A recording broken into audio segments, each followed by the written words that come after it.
स्वागत है आप सभी का फिर से एक नए क्लास के अंदर। और आज का जो हम लोग का क्लास चलने वाला है वो रेलवे ग्रुप डी का फुल सेट चलने वाला है, जिसके अंदर टोटल हम लोग 100 क्वेश्चन देखने वाले हैं जो आपके एग्ज़ाम के लिए काफ़ी ज़्यादा इंपॉर्टेंट है। और आपके एग्ज़ाम में भी टोटल 100 प्रश्न ही पूछे जाएंगे, तो एक एक प्रश्न आपके लिए इंपॉर्टेंट है। एक भी प्रश्न को मिस मत कीजिएगा, कोई सा भी सवाल आपके एग्ज़ाम में सीधे देखने को मिल सकता है। तो चलिए चलते हैं क्लास की ओर। सबसे पहला नंबर प्रश्न क्या कह रहा है, सबसे पहले हम लोग देखने वाले हैं भौतिक विज्ञान के टोटल 33 प्रश्न जो काफ़ी ज़्यादा इंपॉर्टेंट है। चलिए सबसे पहला नंबर प्रश्न क्या कह रहा है कि लेंस की क्षमता का एसआई मात्रक क्या है। काफ़ी इंपॉर्टेंट सवाल है, बताना है कि लेंस की क्षमता का एसआई मात्रक क्या है। और जिस क्वेश्चन का आंसर याद रहेगा आप लोग कमेंट करके उसका उत्तर ज़रूर बताइएगा।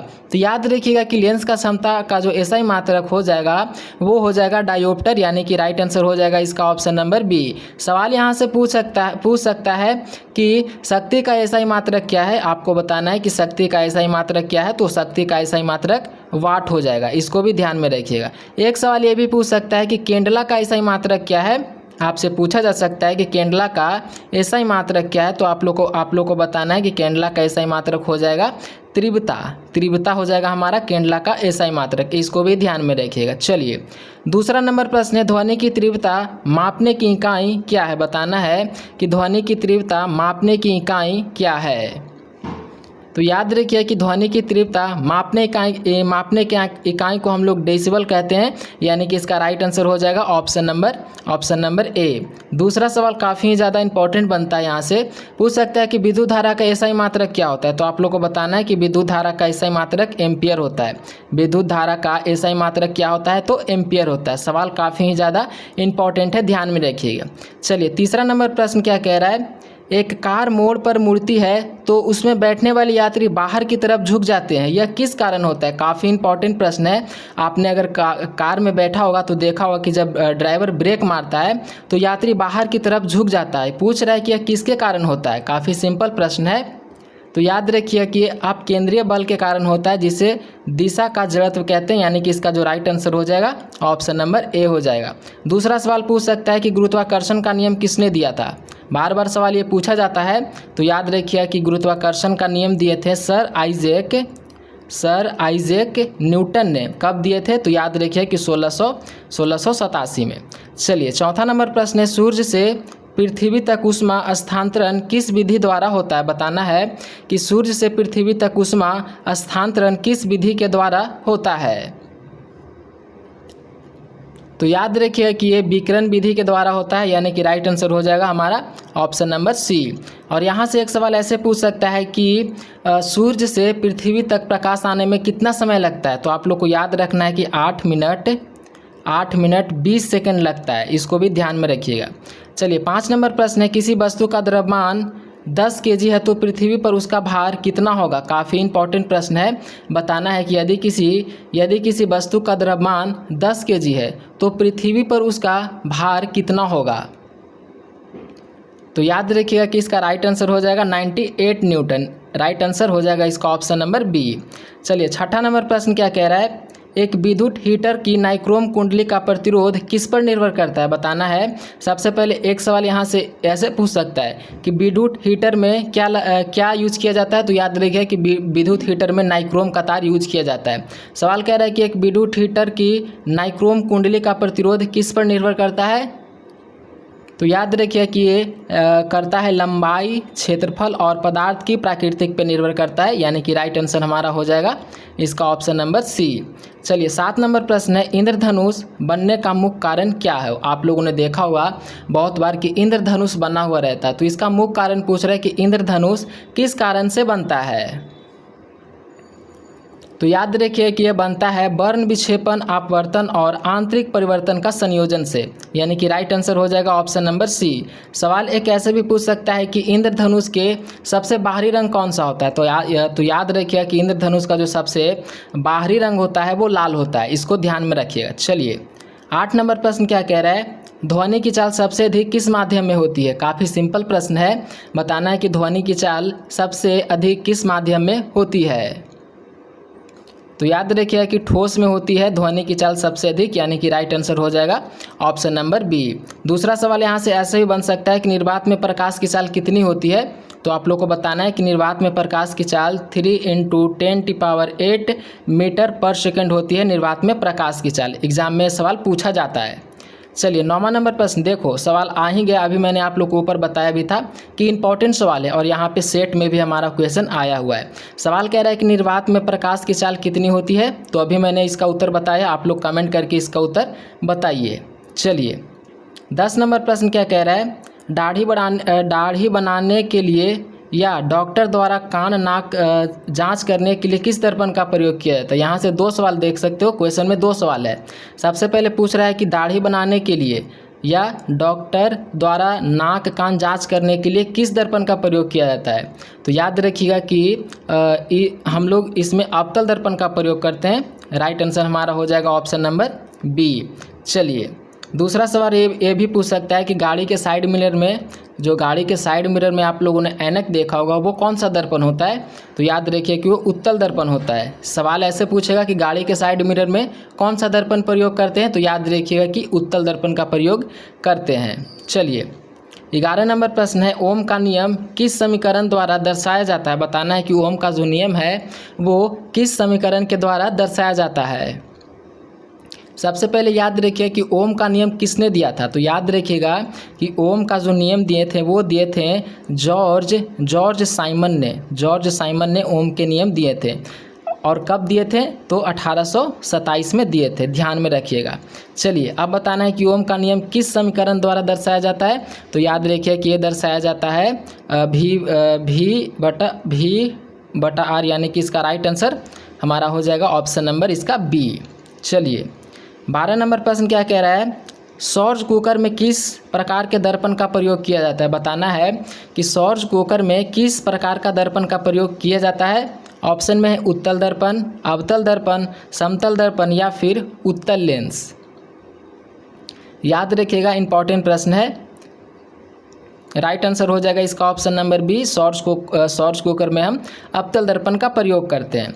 चलिए 13 नंबर प्रश्न क्या कह रहा है, किस पिंड की गतिज ऊर्जा का सूत्र क्या है। काफ़ी इंपॉर्टेंट प्रश्न है। बताना है कि किसी पिंड का गतिज ऊर्जा का सूत्र क्या है।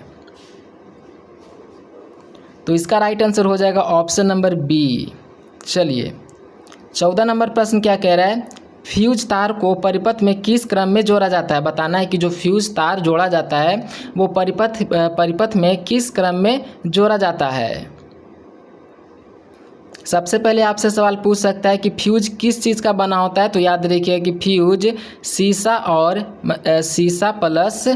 शीशा प्लस टीन का बना होता है फ्यूज। सबसे पहले ये सवाल याद रखिएगा। दूसरा सवाल एक ऐसे भी पूछ सकता है कि घरों में जो बिजली होता है वो कौन से क्रम में जोड़ा जाता है। तो याद रखिए कि घरों में जो बिजली जोड़ा जाता है वो समांतर क्रम में जोड़ा जाता है, इसको भी ध्यान में रखिएगा। चलिए बताना है कि फ्यूज तार को परिपथ में किस क्रम में जोड़ा जाता है। तो याद रखिए कि ये जोड़ा जाता है श्रेणी क्रम में। राइट आंसर हमारा हो जाएगा इसका ऑप्शन नंबर बी। चलिए 15 नंबर प्रश्न है, किस तरंग का वेध क्षमता सबसे अधिक होता है। बताना है कि किस तरंग का वेध क्षमता सबसे अधिक होता है। ऑप्शन है अल्फा किरण, बीटा किरण, गामा किरण या फिर एक्स किरण। तो याद रखिए कि गामा किरण का जो वेध क्षमता होता है वो सबसे अधिक होता है। राइट आंसर हो जाएगा हमारा ऑप्शन नंबर सी। चलिए अगला नंबर प्रश्न क्या कह रहा है कि दूरदृष्टि को दूर करने के लिए किस लेंस का प्रयोग किया जाता है। बताना है कि दूरदृष्टि को दूर करने के लिए किस लेंस का प्रयोग किया जाता है। तो याद रखिए कि दूरदृष्टि के लिए हम उत्तल लेंस का प्रयोग करते हैं। राइट आंसर हो जाएगा हमारा ऑप्शन नंबर बी। यहीं पे सवाल अगर पूछ ले जाए कि निकट दृष्टि को दूर करने के लिए किस लेंस का प्रयोग करते हैं, तो याद रखिए कि निकट दृष्टि को ठीक करने के लिए हम निकट दृष्टि के लिए अवतल लेंस का प्रयोग करते हैं, दूर दृष्टि के लिए उत्तल लेंस का प्रयोग करते हैं। चलिए अगला नंबर प्रश्न है, एक अश्व शक्ति में कितना वाट होता है। बताना है कि एक अश्व शक्ति में कितना वाट होता है। काफ़ी इंपॉर्टेंट सवाल है, तो ध्यान रखिए कि 746 वाट होता है एक अश्व बराबर, यानी कि राइट आंसर हो जाएगा हमारा ऑप्शन नंबर ए। चलिए 18 नंबर प्रश्न क्या कह रहा है, निकट दृष्टि में वस्तु का प्रतिबिंब कहाँ बनता है। बताना है कि निकट दृष्टि में वस्तु का प्रतिबिंब कहाँ बनता है, यानी कि जिस व्यक्ति को निकट दृष्टि दोष हो जाता है उसका प्रतिबिंब कहाँ पे बनता है। तो याद रखिए कि रेटिना के पीछे, रेटिना के आगे बनता है, यानी कि राइट आंसर हमारा हो जाएगा ऑप्शन नंबर सी। चलिए 19 नंबर प्रश्न क्या कह रहा है, जल का क्वथनांक केल्विन पैमाने पर कितना होता है। बताना है कि जल का क्वथनांक केल्विन पैमाने पर कितना होता है। ऑप्शन है 273 केल्विन, 373 केल्विन, 100 केल्विन या फिर 0 केल्विन। तो याद रखिएगा कि 373 केल्विन इसका राइट आंसर हो जाएगा ऑप्शन नंबर बी।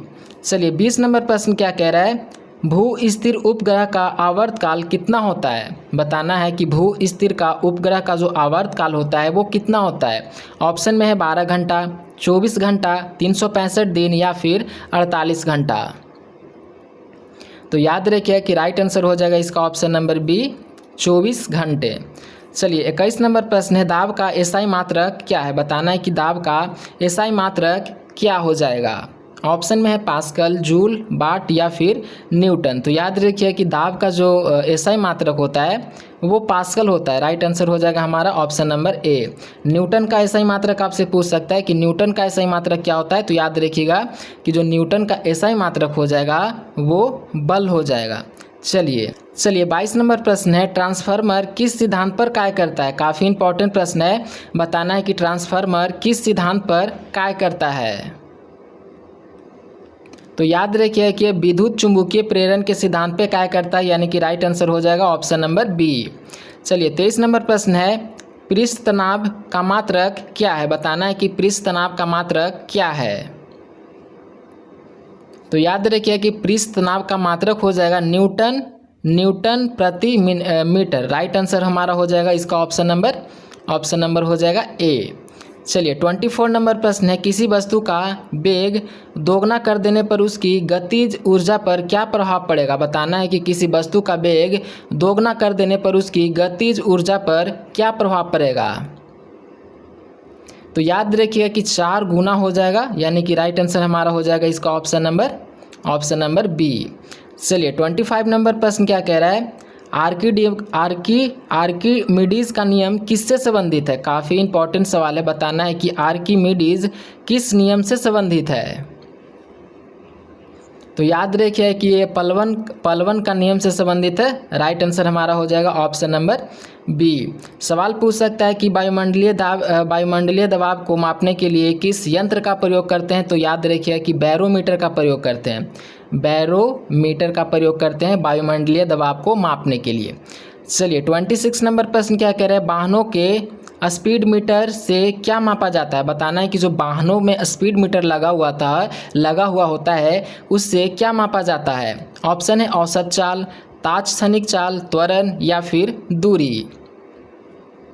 तो याद रखिए कि जो वाहनों में स्पीडोमीटर लगा होता है उससे हम लोग तात्क्षणिक चाल मापते हैं। राइट आंसर हो जाएगा ऑप्शन नंबर बी।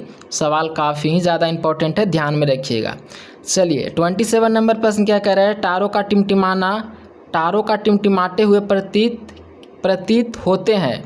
बताना है कि तारों का जो टिमटिमाना होता है वो प्रतीत होता है, किसके कारण प्रतीत होता है। तो याद रखिएगा कि ये वायुमंडलीय अपवर्तन के कारण प्रतीत होता है। राइट आंसर हमारा हो जाएगा ऑप्शन नंबर बी। और यहाँ से सवाल एक ये भी पूछा जाता है कि आकाश का रंग नीला क्यों दिखाई देता है। काफ़ी प्रसिद्ध फेमस सवाल है कि आकाश का रंग नीला क्यों दिखाता है। तो बताना है कि आकाश का रंग नीला दिखाता है प्रकाश का प्रकीर्णन के कारण। आकाश का रंग नीला दिखाई देता है। चलिए 28 नंबर प्रश्न क्या कह रहा है, गतिज ऊर्जा और स्थित ऊर्जा के योग को क्या कहा जाता है। बताना है कि गतिज ऊर्जा और स्थितिज ऊर्जा को योग को क्या कहा जाता है। तो याद रखिए कि यांत्रिक ऊर्जा कहा जाता है, यानी कि राइट आंसर हो जाएगा हमारा ऑप्शन नंबर सी। चलिए 29 नंबर प्रश्न क्या कह रहा है कि पाराक्षय तरंगों की आवृत्ति कितनी होती है। काफ़ी इंपॉर्टेंट प्रश्न है। बताना है कि इसकी आवृत्ति कितनी होती है। तो याद रखिए कि इसका राइट आंसर हो जाएगा ऑप्शन नंबर सी।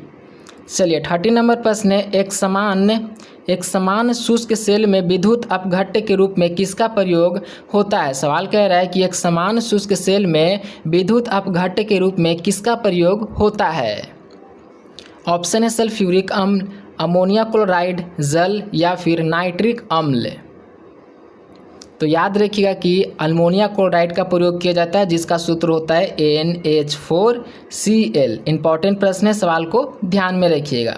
चलिए 31 नंबर प्रश्न क्या कह रहा है, गैल्वेनोमीटर का उपयोग किसके लिए किया जाता है। ये भी सवाल इंपॉर्टेंट है, बताना है कि गैल्वेनोमीटर का उपयोग किसके लिए किया जाता है।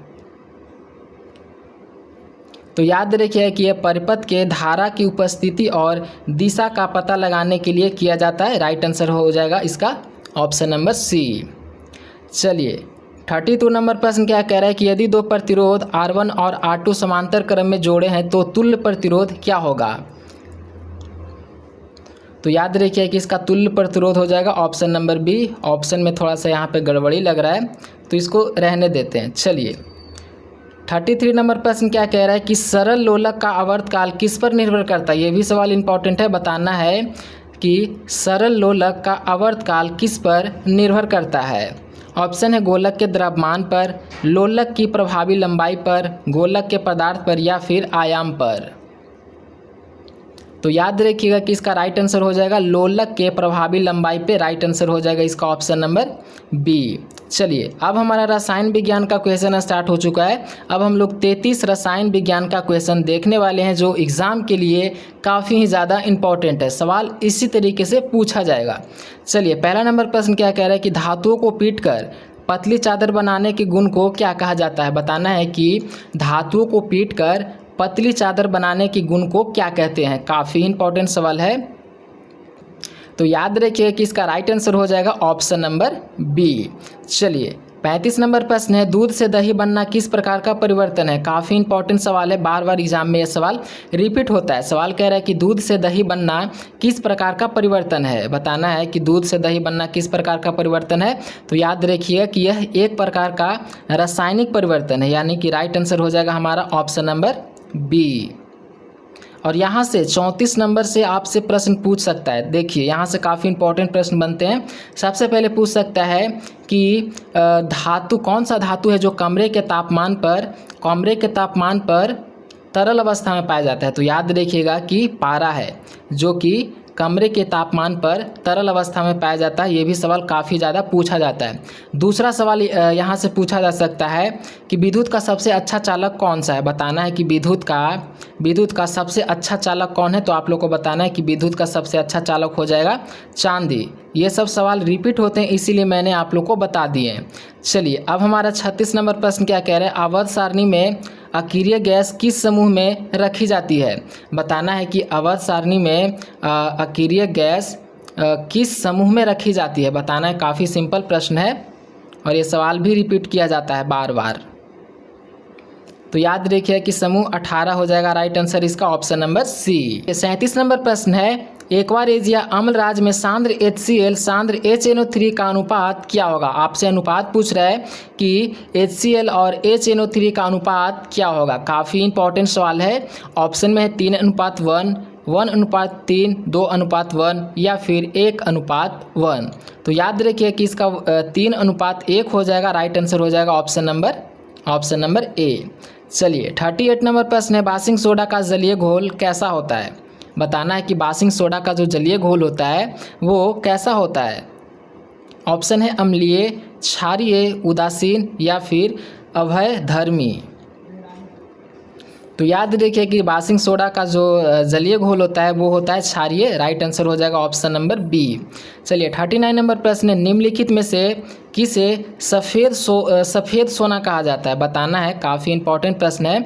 बताना है कि निम्नलिखित में से किसे सफ़ेद सोना कहा जाता है। ऑप्शन है चांदी, प्लेटिनियम, एल्युमिनियम या फिर निकेल। तो याद रखिए कि प्लेटिनम को हम लोग सफ़ेद सोना कहते हैं। राइट आंसर हो जाएगा ऑप्शन नंबर बी। सवाल यहाँ से पूछ सकता है आपसे कि एल्युमिनियम का अयस्क क्या होता है। तो आप लोग को बताना है कि एल्युमिनियम का जो अयस्क होता है वो बॉक्साइड होता है। ये भी सवाल बार बार रिपीट किया जाता है कि एल्युमिनियम का अयस्क क्या होता है। तो बताना है बॉक्साइड। चलिए 40 नंबर प्रश्न है पीतल किन दो धातुओं का मिश्रण है। ये भी सवाल पूछा जाता है कि पीतल किन दो धातुओं का मिश्रण है। तो याद रखिए कि पीतल दो धातुओं का मिश्रण है, तांबा और जस्ता।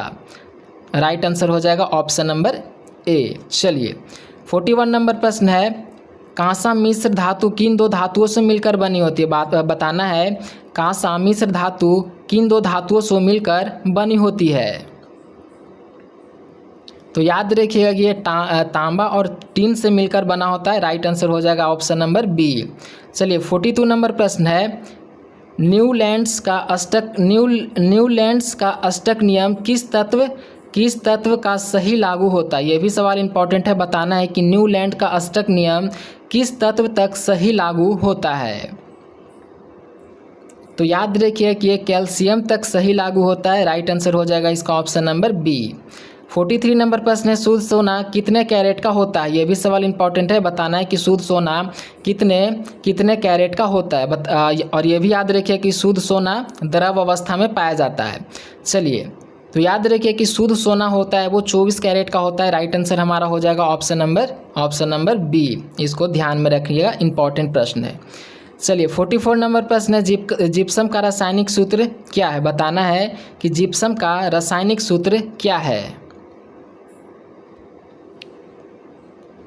तो यहाँ पे हो जाएगा ऑप्शन नंबर ए, जिप्सम का राइट आंसर हो जाएगा इसका ऑप्शन नंबर ए। टाइपिंग में थोड़ा इसमें मिस्टेक हो चुका है, तो आप लोग जिप्सम का सूत्र देख लीजिएगा अगर आप लोग को याद नहीं है तो। चलिए 45 नंबर प्रश्न है, चींटी के डंक में कौन सा अम्ल पाया जाता है? ये भी सवाल रिपीट किया जाता है। बताना है कि चींटी के डंक में कौन सा अम्ल पाया जाता है? ऑप्शन है मेथनोइक अम्ल, जिसे हम फॉर्मिक अम्ल भी कहते हैं। ऑप्शन बी है ऑक्जेलिक अम्ल, ऑप्शन सी है लैक्टिक अम्ल, ऑप्शन डी है सिट्रिक अम्ल। तो याद रखिए कि चींटी के डंक में मेथनोइक अम्ल पाया जाता है, जिसे हम फॉर्मिक अम्ल भी कहते हैं। राइट आंसर हमारा हो जाएगा ऑप्शन नंबर ए। 46 नंबर प्रश्न क्या कह रहे हैं कि सिरके में कौन सा अम्ल पाया जाता है? बताना है कि सिरके में कौन सा अम्ल पाया जाता है, और ये भी सवाल रिपीट किया जाता है, इसको भी ध्यान में रखिएगा। इसका जो राइट आंसर हो जाएगा ऑप्शन नंबर बी हो जाएगा एसिटिक अम्ल। राइट आंसर हो जाएगा ऑप्शन नंबर बी। सवाल यहाँ से पूछ सकता है कि सिट्रिक अम्ल किस में पाया जाता है? तो बताना है कि सिट्रिक अम्ल खट्टे फलों में पाया जाता है। खट्टे फलों में सिट्रिक अम्ल पाया जाता है।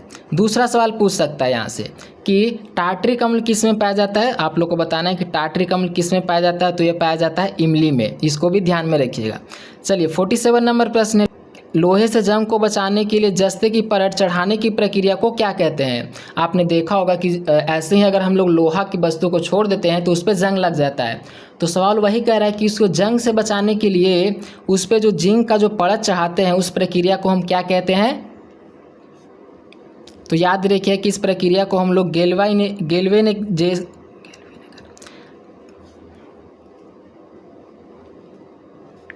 याद रखिएगा इस प्रक्रिया के हम लोग गैल्वेनीकरण कहते हैं, सैदलोपन जिसे कहते हैं। राइट आंसर हो जाएगा इसका ऑप्शन नंबर बी। चलिए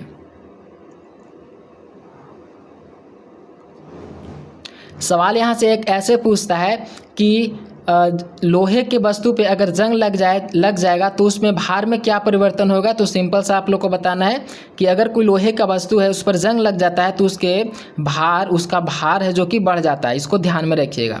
चलिए 48 नंबर,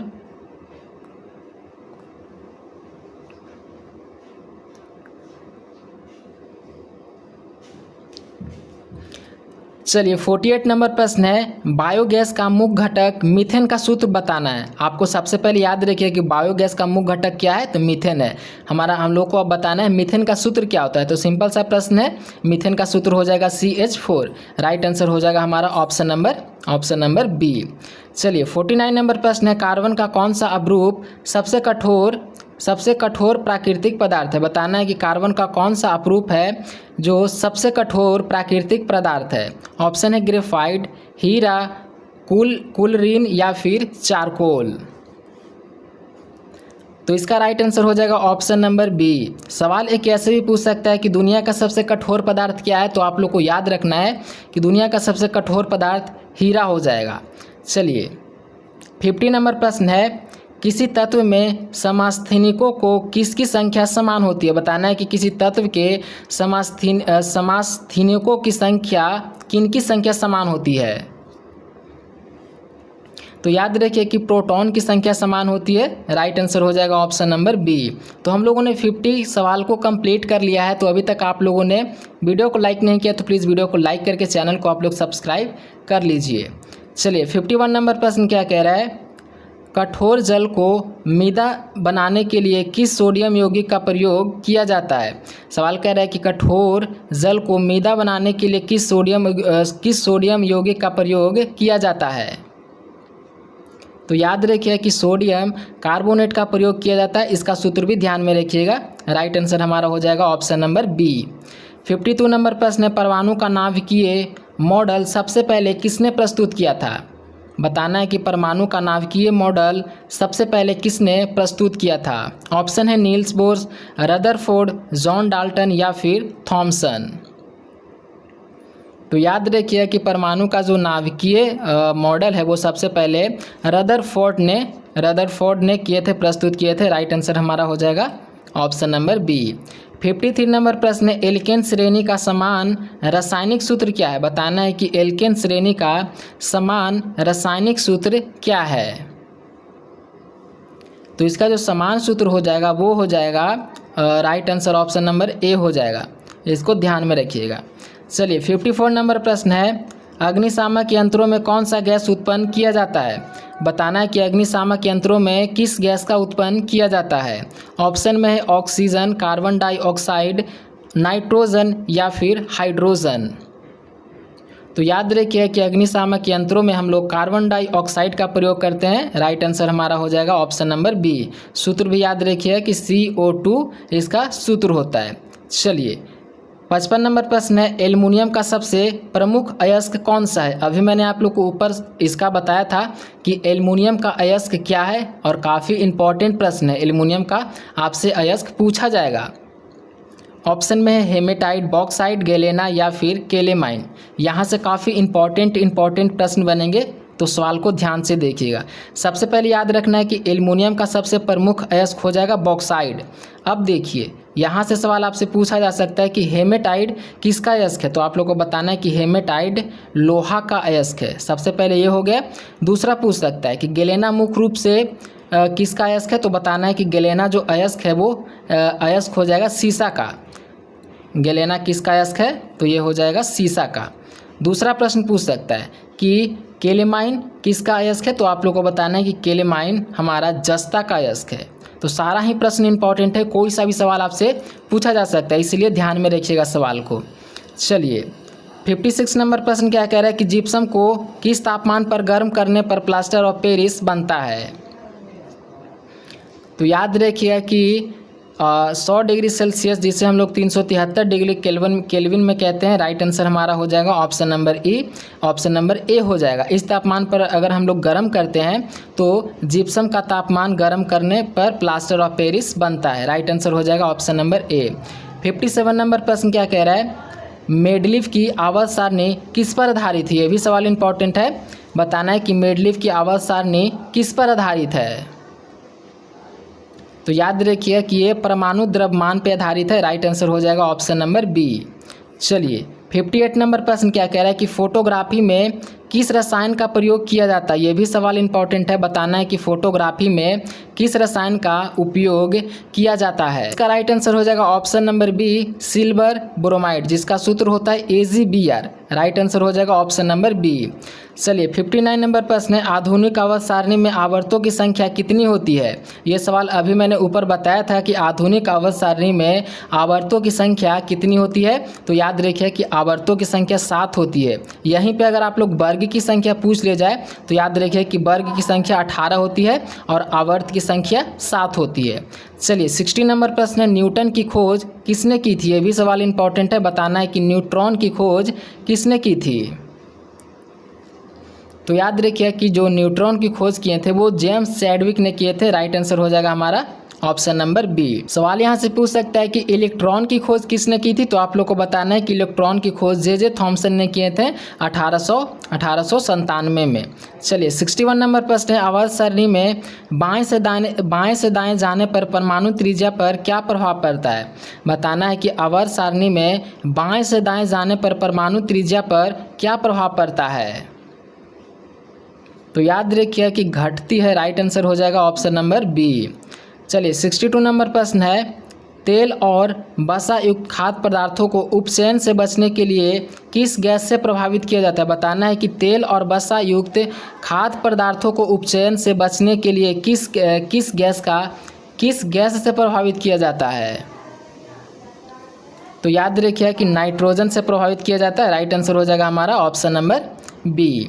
चलिए 63 नंबर प्रश्न क्या कह रहा है कि दही में कौन सा अम्ल उपस्थित होता है। यह भी सवाल इंपॉर्टेंट है। बताना है कि दही में कौन सा अम्ल उपस्थित होता है। तो याद रखिए कि इसमें लैक्टिक अम्ल पाया जाता है। राइट आंसर हो जाएगा हमारा ऑप्शन नंबर बी। चलिए 64 नंबर प्रश्न है गुर्दों की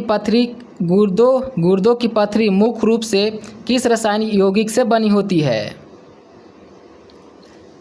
तो याद रखिए कि कैल्शियम ऑक्सलेट से बनी होती है। राइट आंसर हो जाएगा ऑप्शन नंबर बी। 65 नंबर प्रश्न है सबसे भारी प्राकृतिक धातु कौन सी है। बताना है कि सबसे भारी प्राकृतिक धातु कौन सी है। काफ़ी इंपॉर्टेंट प्रश्न है। ऑप्शन है लोहा, ऑस्मियम, यूरेनियम या फिर सीसा।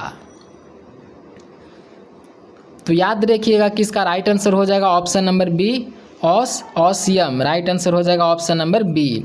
चलिए 66 नंबर प्रश्न है सबसे हल्की धातु कौन सी है। बताना है कि सबसे हल्की धातु कौन सी है। तो लिथियम हमारा हो जाएगा सबसे हल्की धातु। राइट आंसर हो जाएगा ऑप्शन नंबर ए। चलिए अब हम लोग जीव विज्ञान से टोटल 34 प्रश्न देखने वाले हैं जो आपके एग्जाम के लिए इंपॉर्टेंट है। सारा प्रश्न को ध्यान से देखिएगा। सबसे पहला नंबर प्रश्न क्या कह रहे हैं कि मानव हृदय में कितने कोष्ठ होते हैं। बताना है कि मानव हृदय में कितने कोष्ठ होते हैं। काफ़ी इंपॉर्टेंट प्रश्न है। तो ध्यान में रखिए कि मानव हृदय में 4 कोष्ठ होते हैं। राइट आंसर हो जाएगा ऑप्शन नंबर सी। 68 नंबर प्रश्न है प्रकाश संश्लेषण के दौरान पौधे कौन सी गैस ग्रहण करते हैं और कौन सी गैस छोड़ती है। यहाँ से 2 सवाल पूछ रहा है। सबसे पहले कह रहा है कि प्रकाश संश्लेषण के दौरान पौधे कौन सी गैस ग्रहण करती है और कौन सी गैस छोड़ती है। तो याद रखिए कि O2 आदान प्रदान करते हैं और याद रखिए कि इसका राइट आंसर हो जाएगा CO2 ग्रहण करते हैं और O2 छोड़ते हैं। राइट आंसर हो जाएगा ऑप्शन नंबर सी। चलिए 69 नंबर प्रश्न क्या कह रहा है कि मनुष्यों में गुणसूत्रों की कुल संख्या कितनी होती है। बताना है कि मनुष्य में गुणसूत्रों की संख्या कितनी होती है। तो याद रखिए कि 46 होते हैं, जिसे हम लोग जोड़ा में अगर पूछा जाए सवाल तो 23 जोड़ा बताना है। सवाल ऐसे भी पूछ सकता है कि मनुष्य में गुणसूत्रों की कितनी जोड़ी होती हैं, तो 23 जोड़े होते हैं। राइट आंसर हो जाएगा हमारा ऑप्शन नंबर बी। सवाल यहाँ से पूछ सकता है कि मानव शरीर में सबसे बड़ी ग्रंथि कौन सी है, तो हो जाएगा यकृत। मानव शरीर की सबसे बड़ी ग्रंथि है। सवाल है कि अभी पूछा जाता है कि मानव शरीर की सबसे बड़ी हड्डी कौन सी है, तो आप लोग को बताना है कि मानव शरीर की सबसे बड़ी हड्डी हो जाएगी फीमर, जो कि जांघ में पाई जाती है। ये भी सवाल पूछा जाता है। चलिए अब हमारा 70 नंबर प्रश्न क्या कह रहा है, थक्का ना जमने की बीमारी किस प्रकार का रोग है। बताना है कि थक्का ना जमने की बीमारी किस प्रकार का रोग है। तो याद रखिए कि ये एक प्रकार का अनुवांशिक रोग है। राइट आंसर हो जाएगा हमारा ऑप्शन नंबर बी। चलिए 71 नंबर प्रश्न, मानव शरीर में प्यूटरी ग्रंथि, जिसे हम लोग पीयूष ग्रंथि कहते हैं, कहाँ स्थित होता है। ऑप्शन है गले में, मस्तिष्क के तल में, पेट में या फिर हृदय के पास। तो याद रखिएगा कि इसका राइट आंसर हो जाएगा ऑप्शन नंबर बी, मस्तिष्क के तल में। सवाल यहाँ से पूछ सकता है कि मास्टर ग्रंथि किसे कहते हैं, तो याद रखिए कि मास्टर ग्रंथि हम लोग पीयूष ग्रंथि को ही मास्टर ग्रंथि कहते हैं। मास्टर ग्रंथि कहते हैं पीयूष ग्रंथि को, इसको ध्यान में रखिएगा। चलिए 72 नंबर प्रश्न है, विटामिन डी की कमी से बच्चों में कौन सा रोग होता है। काफ़ी इंपॉर्टेंट प्रश्न है। बताना है कि विटामिन डी की कमी से बच्चों में कौन सा रोग होता है। तो याद रखिए कि रिक्टेस होता है, जिसे हम लोग सूखा रोग भी कहते हैं। राइट आंसर हो जाएगा ऑप्शन नंबर बी। बताना है कि बेरी किसकी कमी से होता है, तो याद रखिए कि विटामिन B1 की कमी से बेरी रोग होता है। चलिए 73 नंबर प्रश्न है, लार में कौन सा एंजाइम पाया जाता है जो स्टार्च का पाचन शुरू करता है। बताना है कि लार में कौन सा एंजाइम पाया जाता है जो स्टार्च का पाचन शुरू करता है। ये भी सवाल इंपॉर्टेंट है। ऑप्शन है पेप्सिन, टाइलिन, ट्रिप्सिन या फिर लाइपेज। तो इसका जो राइट आंसर हो जाएगा वो हो जाएगा ptyalin. Right answer option number B हो जाएगा। 74 नंबर प्रश्न है, स्कर्वी रोग किस विटामिन के कमी के कारण होता है? ये भी सवाल इंपॉर्टेंट है, बताना है कि स्कर्वी रोग किस विटामिन की कमी के कारण होता है। ऑप्शन है vitamin A, vitamin B, vitamin C, vitamin D.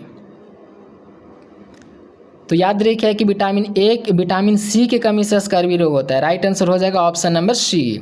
75 number प्रश्न है, यदि किसी वृत्त की त्रिज्या 10% की वृद्धि की जाती है तो उसका क्षेत्रफल कितना प्रतिशत की वृद्धि होगी? तो इसको सॉल्व कीजिए, इसका उत्तर आ जाएगा सॉल्व करने के बाद 21%। Option number B right answer हो जाएगा। चलिए 76 नंबर प्रश्न है, 12, 18, 24 का लघुत्तम समवर्तक, यानी कि आपसे एलसीएम पूछ रहे हैं, तो 12, 18, 24 का सिंपल सा एलसीएम लेना है। तो इसका एलसीएम आ जाएगा 72, यानी कि राइट आंसर हमारा हो जाएगा ऑप्शन नंबर बी। 77 नंबर प्रश्न क्या कह रहा है, एक वस्तु को इतना में बेचकर इतना % की हानि होती है, तो इतना का लाभ कमाने के लिए किस मूल्य पर बेचा जाना चाहिए? तो इसको सॉल्व करके आप लोग उत्तर कमेंट बॉक्स में बताइएगा। इसका राइट आंसर हो जाएगा ऑप्शन नंबर बी।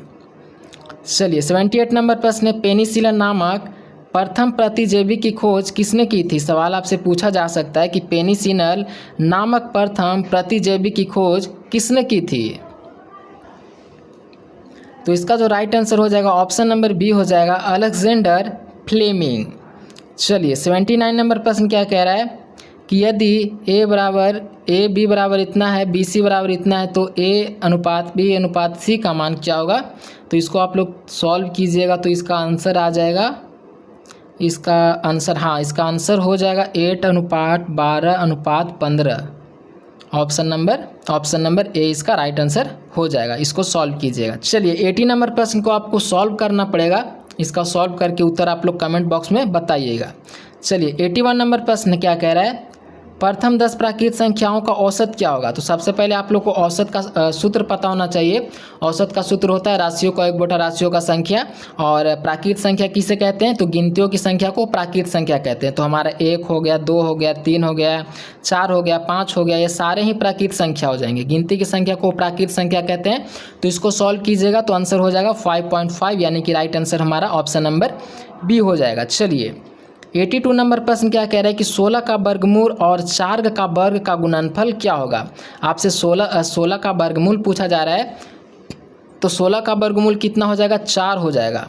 16 का वर्गमूल 4 हो जाएगा और 16 यानी कि 16 × 64, यानी कि राइट आंसर हमारा हो जाएगा ऑप्शन नंबर सी। ध्यान में रखिएगा सवाल को। चलिए सवाल कह रहा है कि 10 मीटर लंबी एक रेलगाड़ी 54 किलोमीटर प्रति घंटा की चाल से चलते हुए एक खंबे को कितने सेकंड में पार कर सकेगी? ये भी सवाल आपसे पूछा जाएगा, टाइम एंड डिस्टेंस से सवाल पूछा जाएगा। तो सॉल्व करने के बाद ये इसका राइट आंसर हो जाएगा ऑप्शन नंबर बी। चलिए 84 नंबर प्रश्न क्या कह रहा है कि यदि 84 नंबर प्रश्न क्या कह रहा है कि ए किसी काम को 10 दिन में तथा बी उसी काम को 15 दिन में पूरा करता है, तो दोनों मिलकर उसी काम को कितना दिन में पूरा करेगा? तो सॉल्व कीजिएगा तो 6 दिन इसका आंसर आ जाएगा। राइट आंसर हो जाएगा ऑप्शन नंबर बी। 85 नंबर प्रश्न क्या कह रहा है, यहाँ पे नंबर में ही यहाँ पे क्वेश्चन में भी मिस्टेक है, तो इसको रहने देते हैं। चलिए चलते हैं अगले प्रश्न की ओर। अब हमारा रीजनिंग का प्रश्न शुरू हो चुका है। रीजनिंग का भी हम लोग 10 प्रश्न देखने वाले हैं जो काफ़ी ज़्यादा इंपॉर्टेंट होने वाली है। सबसे पहला नंबर प्रश्न क्या कह रहा है कि विषम विकल्प चुनिए। काफ़ी सिंपल प्रश्न है, बताना है कि इनमें से विषम कौन सा है। चलो मैं थोड़ा सा आप सभी को गेस भी कर देता हूँ। यहाँ पे आप लोग देखो कि कौन सा मंथ में किस दिन का महीना पूरा होता है, उसी से आपका आंसर मिल जाएगा। तो यहाँ पे हमारा अप्रैल में 30 दिन का होता है, बाकी सभी दिन में 31 दिन का महीना होता है। राइट आंसर हो जाएगा हमारा ऑप्शन नंबर डी। अप्रैल में 30 दिन का मंथ होता है, बाकी सभी में 31 दिन का होता है। इसमें भी 31, तो हमारा विषम हो जाएगा अप्रैल, यानी कि राइट आंसर हो जाएगा डी। चलिए 87 नंबर प्रश्न क्या कह रहा है कि श्रृंखला में लुप्त पद ज्ञात कीजिए। इसमें से लुप्त पद को ज्ञात करना है, तो इसमें से लुप्त पद हो जाएगा 4 2 6, यानी कि +2 +6 +8 +10 +12। इसका राइट आंसर सॉल्व कीजिएगा तो हो जाएगा 42। राइट आंसर हो जाएगा ऑप्शन नंबर बी। चलिए 88 नंबर प्रश्न क्या कह रहा है कि जिस प्रकार भारत का संबंध नई दिल्ली से है उसी प्रकार जापान का संबंध किससे है, ये भी सवाल इंपॉर्टेंट है। इस टाइप का सवाल आपसे पूछा जाएगा। सवाल कह रहा है कि जिस प्रकार भारत का संबंध नई दिल्ली से है उसी प्रकार जापान का संबंध किससे है, तो याद रखिए कि जापान का संबंध टोक्यो से हो जाएगा। राइट आंसर हो जाएगा ऑप्शन नंबर बी। 89 नंबर प्रश्न क्या कह रहा है कि राम उत्तर की ओर 5 किलोमीटर चलता है, फिर दाईं मुड़कर 3 किलोमीटर चलता है, अब वो अपने प्रारंभिक स्थान से किस दिशा में है, तो अब वह उत्तर पूर्व की दिशा में है, यानी कि राइट आंसर हो जाएगा ऑप्शन नंबर सी। चलिए 90 नंबर प्रश्न है, यदि किसी सांकेतिक भाषा में CAT को 3120 लिखा जाता है तो DOG को क्या लिखा जाएगा, यह भी प्रश्न इंपॉर्टेंट है। तो ये हो जाएगा right answer option number A, इसको ध्यान में रखिए। चलिए 91 नंबर प्रश्न क्या कह रहा है, एक पत्ती में मोहन का स्थान बाएं से 15वां और दाएं से 20वां है, तो पत्ती में कुल कितने व्यक्ति हैं, पंक्ति में कितने व्यक्ति हैं। इसका राइट आंसर 34 हो जाएगा। राइट आंसर हो जाएगा ऑप्शन नंबर बी। चलिए 92 नंबर प्रश्न क्या कह रहा है, घड़ी में 3 बजे घंटे और मिनट की सुई के बीच कितनी डिग्री का कोण बनता है। बताना है कि घड़ी में 3 बजे घंटे और मिनट की सुई के बीच कितनी डिग्री का कोण बनता है, तो आप लोग देख लीजिएगा ये 90 डिग्री का कोण बन जाएगा। राइट आंसर हो जाएगा हमारा ऑप्शन नंबर बी। चलिए 93 नंबर प्रश्न क्या कह रहा है, AB का भाई है, CA की माता है, तो DC का पिता है, तो AD से क्या संबंध है, तो याद रखिए कि ये हो जाएगा नाती, जिसे हम लोग पौत्र कहते हैं, पौत्र नाती। राइट आंसर हो जाएगा ऑप्शन नंबर बी। 94 नंबर प्रश्न क्या कह रहा है, यदि प्लस का अर्थ गुना और माइनस का अर्थ मल्टीप्लाई, घटाना, यहाँ पे शायद क्वेश्चन में गड़बड़ी है, इसको रहने देते हैं। चलिए अगला नंबर प्रश्न देखते हैं, दी गई श्रृंखला में अगला अक्षर क्या होगा। बताना है कि दी गई श्रृंखला में अगला अक्षर क्या होगा, तो यहाँ पे आप लोग को 2-2 बढ़ के आप लोग को देखना है कि 2-2 बढ़ के, पहला में आपको 2 बढ़ना है, फिर 3 बढ़ना है, फिर 4 बढ़ना है, फिर 5 बढ़ना है। इसी तरीके से सॉल्व कीजिएगा तो यू आंसर आ जाएगा। राइट आंसर हो जाएगा हमारा ऑप्शन नंबर सी। चलिए अब हम लोग करंट अफेयर्स के टोटल 5 प्रश्न देखने वाले हैं। तो 96 नंबर प्रश्न है, भारतीय अंतरिक्ष अनुसंधान संगठन इसरो का मुख्यालय कहाँ स्थित है। बताना है कि इसरो का मुख्यालय कहाँ स्थित है, तो याद रखिए कि ये बेंगलुरु में स्थित है। राइट आंसर हो जाएगा ऑप्शन नंबर बी। चलिए 97 नंबर प्रश्न है, नीति आयोग के अध्यक्ष कौन होते हैं। काफ़ी इंपॉर्टेंट प्रश्न है। बताना है कि नीति आयोग के अध्यक्ष कौन होते हैं, तो याद रखिए कि नीति आयोग के अध्यक्ष प्रधानमंत्री होते हैं। 98 नंबर प्रश्न है, हाल ही में आयोजित G20 शिखर सम्मेलन का उद्देश्य क्या रहा है। बताना है कि हाल ही में आयोजित G20 शिखर सम्मेलन का उद्देश्य क्या रहा है, तो याद रखिए कि इसका उद्देश्य रहा है वैश्विक आर्थिक सहयोग और सतत विकास। राइट आंसर हो जाएगा ऑप्शन नंबर बी। 99 नंबर प्रश्न है, भारत की पहली semi high speed train Vande Bharat express सबसे पहले किन दो स्टेशन के बीच चलाई गई थी। सवाल कह रहा है कि भारत की पहली semi high speed train Vande Bharat express सबसे पहले किन 2 स्टेशन के बीच चलाई गई थी, तो याद रखिए कि नई दिल्ली और बनारसी के बीच चलाई गई थी। राइट आंसर हो जाएगा हमारा ऑप्शन नंबर ए। अब हमारा लास्ट नंबर प्रश्न क्या कह रहे हैं कि भारत में वर्तमान कुल कितने उच्च न्यायालय। ये भी सवाल काफ़ी इंपॉर्टेंट है। बताना है कि भारत में वर्तमान में कुल कितने उच्च न्यायालय हैं, तो याद रखिए कि ये 25 हो जाएगा। राइट आंसर हो जाएगा ऑप्शन नंबर बी। तो चलिए हम लोगों ने सारे ही प्रश्न को कंप्लीट कर लिया, 100 प्रश्न को हम लोगों ने देख लिया। तो अपना स्कोर बताइए और क्लास कैसा लगा कमेंट करके बताइए। और क्लास को अभी तक आपने लाइक नहीं किया तो क्लास को लाइक करके चैनल को सब्सक्राइब कर लीजिए।